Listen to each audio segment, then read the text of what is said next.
Gálatas capítulo 1. De Pablo, apóstol no de parte de hombres ni mediante algún hombre, sino mediante Jesucristo y Dios el Padre, que lo levantó de entre los muertos. Y de todos los hermanos que están conmigo a las congregaciones de Galacia. Que tengan bondad inmerecida, y paz de parte de Dios nuestro Padre, y del Señor Jesucristo. Él se entregó por nuestros pecados, para rescatarnos de este sistema malvado, según la voluntad de nuestro Dios y Padre, a quien vaya la gloria para siempre jamás. Amén. Me sorprende que se estén alejando tan rápido, del que los llamó por medio de la bondad inmerecida de Cristo, y que estén siguiendo otra clase de buenas noticias. No es que haya otras buenas noticias, sino que hay algunos que les están causando problemas, y que quieren distorsionar las buenas noticias acerca del Cristo. Sin embargo, si alguien, incluso si fuera uno de nosotros o un ángel del cielo, les predicara algo distinto de las buenas noticias que nosotros les hemos predicado, que sea maldito. Les repito lo que hemos dicho antes, sea quien sea, el que les predique algo distinto de las buenas noticias que aceptaron, que sea maldito. ¿Estoy tratando de ganarme a los hombres, o a Dios? ¿Acaso estoy tratando de agradar a los hombres? Si todavía estuviera agradando a los hombres, no sería esclavo de Cristo. Porque quiero que sepan, hermanos, que las buenas noticias que les prediqué no son de origen humano. Pues no las recibí de ningún hombre ni me las enseñaron, sino que las recibí por medio de una revelación de Jesucristo. Claro, ustedes oyeron hablar de mi conducta cuando practicaba el judaísmo. Oyeron que perseguía con intensidad a la congregación de Dios y que intentaba destruirla. Además, estaba progresando en el judaísmo, más que muchos de mi nación que tenían mi edad, ya que mostraba mucho más celo por las tradiciones de mis padres. Pero, cuando a Dios, que causó mi nacimiento, y me llamó por medio de su bondad inmerecida, le pareció bien revelar a su Hijo usándome a mí, para que les predicara a las naciones las buenas noticias acerca de él, no fui inmediatamente a consultar a ningún ser humano. Tampoco subí a Jerusalén, a ver a los que eran apóstoles antes que yo. Más bien, me fui a Arabia, y luego volví a Damasco. Entonces, 3 años después, subí a Jerusalén para visitar a Cefas, y me quedé con él 15 días. Pero no vi a ninguno de los otros apóstoles, solo a Santiago, el hermano del Señor. Les aseguro ante Dios, que esto que les escribo no es mentira. Después fui a las regiones de Siria y de Cilicia. Pero las congregaciones de Judea, que estaban en unión con Cristo, no me conocían personalmente. Solo oían decir, el hombre que antes nos perseguía, ahora, está predicando las buenas noticias, de la fe que antes intentaba destruir. De modo que empezaron a darle gloria a Dios debido a mí. Gálatas capítulo 2. Entonces, después de 14 años, volví a subir a Jerusalén con Bernabé, y también llevé a Tito conmigo. Subí debido a una revelación, y les expliqué a los hermanos las buenas noticias que estoy predicando entre la gente de las naciones. Sin embargo, lo hice en privado ante los hombres que eran muy respetados, para asegurarme de que no estaba corriendo ni había corrido en vano. Pero ni siquiera a Tito, que estaba conmigo, lo obligaron a circuncidarse, aunque era griego. La cuestión surgió, a causa de los falsos hermanos introducidos silenciosamente, que se infiltraron para espiar la libertad que tenemos en unión con Cristo Jesús, y así conseguir esclavizarnos por completo. Pero nosotros ni por un momento cedimos, ni nos sometimos a ellos, para que la verdad de las buenas noticias continuara con ustedes.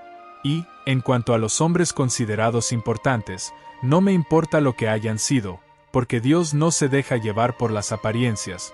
Esos hombres tan respetados no me dijeron nada nuevo.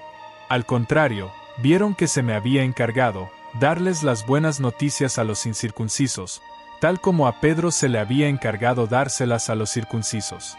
Porque el que le dio poder a Pedro, para ser apóstol entre los circuncisos, también me dio poder a mí para ser apóstol entre la gente de las naciones. Y ellos reconocieron la bondad inmerecida que yo había recibido. Entonces Santiago, Cefas y Juan, los que eran considerados columnas, nos dieron la mano derecha a Bernabé y a mí, en señal de compañerismo, para que nosotros fuéramos a las naciones y ellos a los circuncisos. Solamente nos pidieron que nos acordáramos de los pobres, algo que también me he esforzado por hacer con empeño. Sin embargo, cuando Cefas vino a Antioquía, me enfrenté a él, cara a cara, porque estaba claramente equivocado. Porque, antes de que llegaran ciertos hombres de parte de Santiago, él solía comer con gente de las naciones, pero cuando ellos llegaron dejó de hacerlo, y se separó de ellos por miedo a los del grupo de los circuncisos. Los demás judíos también imitaron su hipocresía, y hasta Bernabé se dejó arrastrar por la hipocresía de ellos. Así que, cuando vi que no andaban de acuerdo con la verdad de las buenas noticias, le dije a Cefas delante de todos: si tú, que eres judío, vives como la gente de las naciones, y no como los judíos, ¿por qué obligas a la gente de las naciones a vivir de acuerdo con las costumbres judías? Nosotros que somos judíos de nacimiento, y no pecadores de las naciones, reconocemos que no se declara justo a un hombre por las obras de la ley, sino solo por la fe en Jesucristo. Por eso hemos puesto nuestra fe en Cristo Jesús, para que se nos declare justos por la fe en Cristo, y no por las obras de la ley. Porque nadie será declarado justo por las obras de la ley. Ahora bien, si nosotros nos estamos esforzando por ser declarados justos mediante Cristo, y aún así se nos ha hallado pecadores, ¿significa eso que Cristo está al servicio del pecado? Claro que no. Si ahora reconstruyo las cosas que antes derrumbé, demuestro ser un transgresor de la ley. De modo que, mediante la ley, he muerto para la ley, a fin de que pueda vivir para Dios. Estoy clavado al madero con Cristo. Ya no soy yo el que vive, sino que es Cristo el que vive en unión conmigo.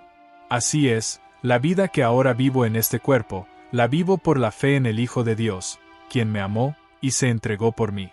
Yo no rechazo la bondad inmerecida de Dios, porque, si la justicia se alcanza por medio de la ley, entonces de nada sirvió que Cristo muriera. Gálatas capítulo 3. Oh, Gálatas insensatos, ¿quién los ha engañado a ustedes, a quienes se les describió claramente la muerte de Jesucristo en el madero? Solo quiero preguntarles esto: ¿recibieron ustedes el Espíritu por las obras de la ley, o por su fe en lo que oyeron? ¿De veras son tan insensatos? Después de haber comenzado un camino espiritual, ¿terminan yendo por un camino carnal? ¿Han pasado por tantos sufrimientos en vano? Estoy seguro de que no ha sido en vano. Entonces, el que les da el Espíritu, y realiza milagros entre ustedes, ¿lo hace por sus obras de la ley, o por su fe en lo que oyeron? Es lo que pasó con Abraham: puso su fe en Jehová y fue considerado justo. De seguro ustedes saben que los que se aferran a la fe son hijos de Abraham. Pues bien, cierto pasaje de las Escrituras, previendo que Dios declararía justa a gente de las naciones por su fe, le anticipó las buenas noticias a Abraham, al decir: por medio de ti, todas las naciones serán bendecidas. Por lo tanto, los que se aferran a la fe son bendecidos junto con Abraham, que tuvo fe. Todos los que ponen su confianza en las obras de la ley están bajo una maldición, porque está escrito: maldito sea todo el que no persista en hacer todas las cosas escritas en el rollo de la ley. Además, es evidente que nadie es declarado justo ante Dios por obedecer la ley, porque está escrito que el justo vivirá por su fe. La ley no se basa en la fe, sino que dice que el que hace estas cosas vivirá gracias a ellas. Cristo nos compró y nos liberó de la maldición de la ley, llegando a ser una maldición en lugar de nosotros, porque está escrito: maldito sea todo el que sea colgado en un madero. Esto fue para que la bendición de Abraham llegara a las naciones por medio de Cristo Jesús, para que por nuestra fe recibiéramos el Espíritu prometido. Hermanos, les pongo un ejemplo de la vida diaria: cuando se ha validado un pacto, aunque lo valide un simple hombre, nadie puede anularlo ni añadirle nada. Pues bien, las promesas se las hicieron a Abraham y a su descendencia. No dice: y a tus descendientes, como si estuviera refiriéndose a muchos, sino que dice: y a tu descendencia, refiriéndose a uno solo, Cristo. También les digo esto: la ley, que se dio 430 años después, no invalida el pacto que Dios ya había hecho, de modo que no anula la promesa. Porque, si la herencia se basara en la ley, ya no se basaría en una promesa. Sin embargo, Dios se la dio bondadosamente a Abraham, mediante una promesa. Entonces, ¿por qué se dio la ley? Se añadió para poner al descubierto las transgresiones, hasta que llegara la descendencia a quien se le había hecho la promesa, y fue transmitida mediante ángeles, a través de un mediador. Ahora bien, no hay mediador cuando solo hay una persona implicada, y Dios es uno solo. Entonces, ¿se opone la ley a las promesas de Dios? Claro que no. Porque, si se hubiera dado una ley que pudiera dar vida, la justicia se alcanzaría por medio de la ley. Pero las Escrituras entregaron todas las cosas a la custodia del pecado, para que la promesa que se obtiene por la fe en Jesucristo fuera dada a los que demuestran fe. Sin embargo, antes de que llegara la fe, estábamos bajo la vigilancia de la ley, estábamos bajo custodia, esperando la fe que estaba a punto de ser revelada. Así que la ley llegó a ser el tutor que nos guió hasta Cristo, para que se nos pudiera declarar justos por la fe. Pero, ahora que la fe ha llegado, ya no estamos bajo un tutor. De hecho, todos ustedes son hijos de Dios, por su fe en Cristo Jesús. Porque todos ustedes, que fueron bautizados en Cristo, se han vestido de Cristo. No hay ni judío ni griego, no hay ni esclavo ni hombre libre, no hay ni hombre ni mujer, porque todos ustedes son uno en unión con Cristo Jesús. Además, si le pertenecen a Cristo, entonces son descendencia de Abraham, herederos según la promesa.